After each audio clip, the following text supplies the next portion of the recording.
Hey guys, what's up? Welcome back to the channel. It's Cynicalex, and today I want to talk to you guys about the new store and its layout, specifically in the mission shop. Under the Get 20 Biometrics Daily, there is the Bio Subscription Pack.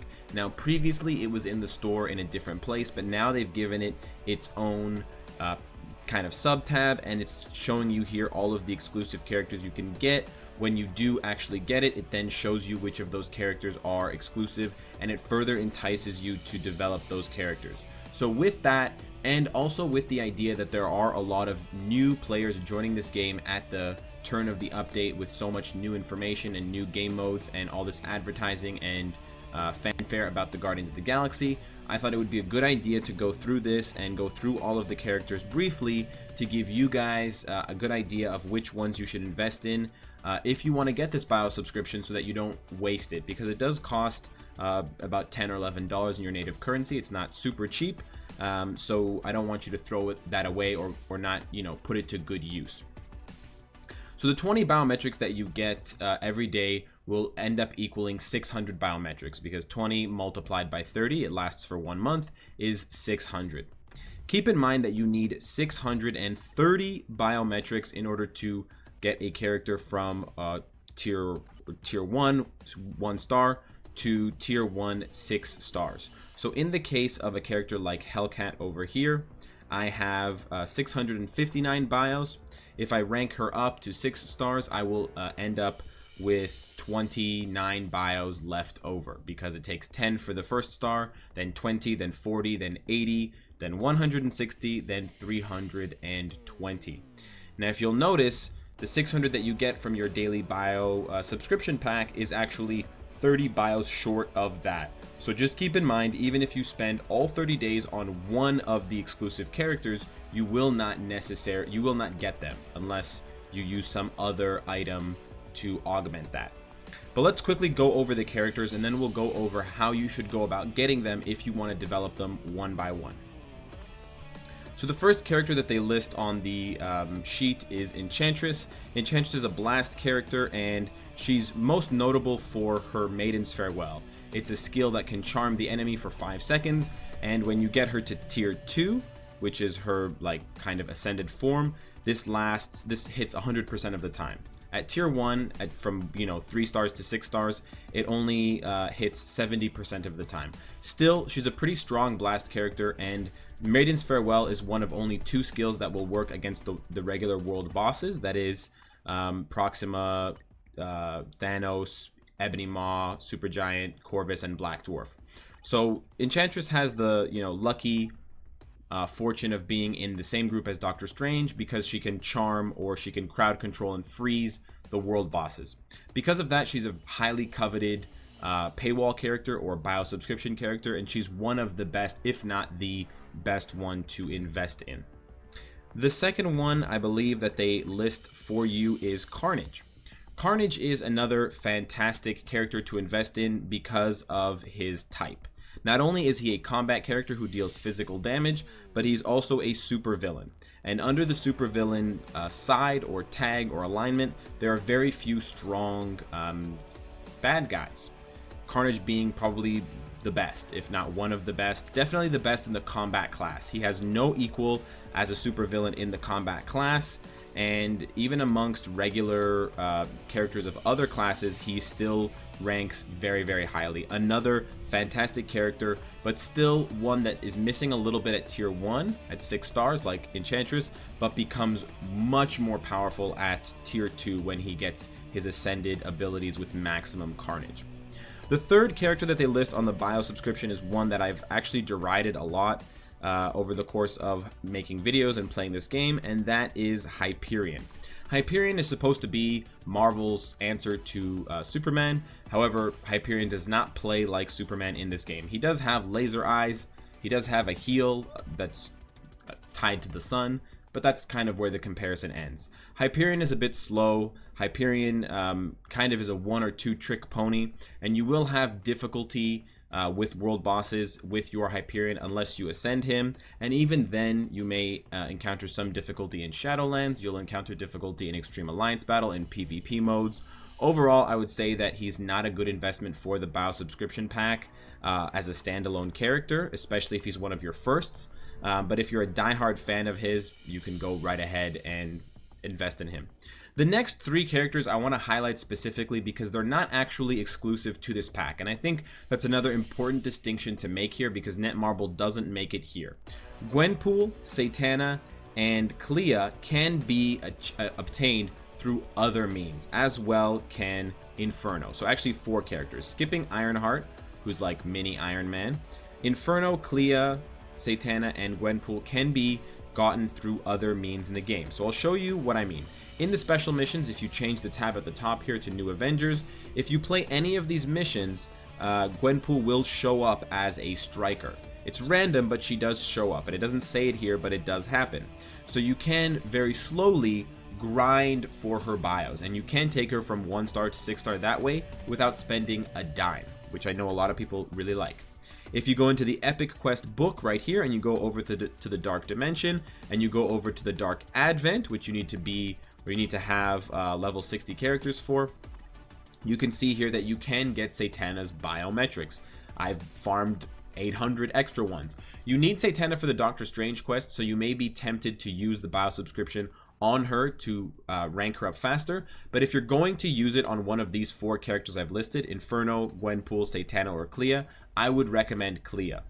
Like Gwenpool and Inferno, Clea will show up as a shifter, which means a random ally in the mission for either the Hellstorm Dark Dimension missions or the Satana Dark Dimension missions. However, it's capped, so you can only gain about 3 bios per day. That's incredibly slow, given that you need 630 bios to get her up to 6 stars. So while Clea is technically not 100% paid for, you can pay using the bio subscription to ramp up your farming of her, because otherwise it will be excruciatingly slow. But Gwenpool you can get as a pretty frequent shifter. I believe you can get up to 10 per day. Satana you can get at least 10 per day because you get about 3 to 4 every run of those missions that I showed you, and you get about 3 of those missions per day. And then Inferno is also in similar fashion to Gwenpool. You can get him as a shifter in the Inhumans missions. So if we go over to my character list, I have Inferno at 5 stars. He's almost ready for his 6-star rank up. I need about 40 more bios, and I've only ranked him up using shifter bios from missions that I've played for the Inhumans. I have not paid a single cent. I have not used a single item or rank up ticket to get him here. So you can do it definitely completely free. Clea being the only exception, given the fact that it's incredibly painful and it takes a long time. The final 3 characters are Ironheart, Kid Kaiju, and Agent Venom. Ironheart gets a lot of hate because she's basically the way better version of Iron Man, and she's the version of Iron Man that everyone wishes Iron Man was. But Ironheart is a fantastic character as well to develop. Not as good as Enchantress, although they're both blast characters, but still pretty good. The problem with Ironheart, as far as comparing her to other blast characters, is that she is a superhero, so she falls into the same light as characters like Doctor Strange and Wasp, and so she kind of takes a hit there because it's a very crowded class of very powerful characters. She does have a very easy skill set to get used to because she has a long iframe with Barrage Fire and a 5-second immunity with Prime Cannon, but her damage is low. So if you have bad cards, if you have bad obelisks, bad ISO sets, you can still struggle with her, but she is very fun to play as. Kid Kaiju, on the other hand, is very fun to play as, although you're not actually doing a lot of the playing. Hyvo and his summons are doing most of the playing. The thing with Kid Kaiju is he's kind of cemented himself as the best speed character for Extreme Alliance Battle, so that makes him highly coveted in the competitive community. However, for regular game missions and stuff like that, Kid Kaiju is not necessary. He's good, he has a self buff, and he has immunity, or not immunity, but he has SketchUp, which gives him an 8-guard hit, and he has a very fun summon with Hyvo, but he's definitely not the best speed character in every single game mode, bar none. Elsa takes that cake in certain situations, Kate Bishop in other situations, so he's not a must-buy unless you're looking to be ultra competitive. If you are, he's probably ahead of characters like Enchantress because he fits that, unique role as the top damage dealing and top scoring character for Extreme Alliance Speed Hero Day. The last character on the list is the newest character to the game, Space Venom, or in this case, I think it's Space Knight Venom. They call him Agent Venom, but anyways. And he appears to be, from all accounts, the premier combat hero. Now, he is the premier combat hero using the measuring stick of, again, Extreme Alliance Battle, which will be tomorrow that we'll see his true potential. But people were testing him yesterday in the no restriction, and he was scoring north of 200,000 with a barrier on the Frost Beast. People are estimating that with that showing, he can probably score north of 300,000 on his own combat hero day, which would eclipse both Moon Knight and Iron Fist for that coveted role. I do have to say that I think Space Knight Venom or Agent Venom is incredibly powerful at tier 2. At tier 1, he's even still a great character. He's probably better than Enchantress. He's definitely better than Carnage at tier 1. Maybe one of the strongest characters on this list before he gets ascended. But when he is ascended, he becomes even more powerful. He gets a self heal that will proc, and he just becomes a monster in terms of his damage and overall output, and he's very fun to play as. This is what regular Venom should have been from the beginning, but that's it. Now, once you've chosen a character to go ahead and start farming using the Get 20 Biometrics daily pack, whether you've chosen Enchantress or Carnage or Hyperion or whoever, there is 2 different strategies that you can employ to get that character up to level 60 and up to 6 stars. You can just go the route of collecting 20 biometrics every single day and waiting for the entire 30 days to finish, and then getting another pack and getting an extra 2 days because you need 32 days and 640 bios. But that would take 32 days. So the route that most people go is to actually use rank up tickets or mega rank up tickets to expedite that process. Because although you can't obtain their biometrics using story missions and energy, you have to use the subscription. You can rank them up using tickets just like any other character. So I'll give you an example, because Inferno appears on the bio subscription page as a kind of paywall character, but I can go over to my Inferno and I can rank him up, even though I don't have the bios right now, using a rank up ticket. Now, of course, you don't want to use a mega rank up ticket here, because that takes a character to 6 stars instantly. That's best used and most effectively used on a 1-star character. But you can use a 1-star ticket to get to 2 stars, a 2-star ticket to get to 3 stars, and so on and so forth until you have a 6-star character. And if you recently started playing the game, there was a notice for a 2nd anniversary gift that gave you a bunch of rank up tickets. So now would be a good time if you wanted to invest in that, and you could instantly get a 6-star hero like Carnage, like Agent Space Knight Venom.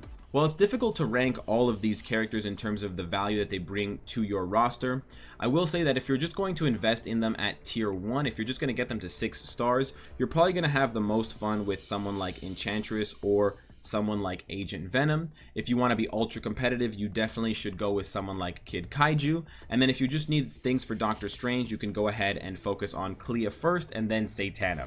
However, if you're going to get them to tier 2, you should strongly consider starting with Carnage, because he's the only combat supervillain to get a very high score as a competitive Alliance Battle member.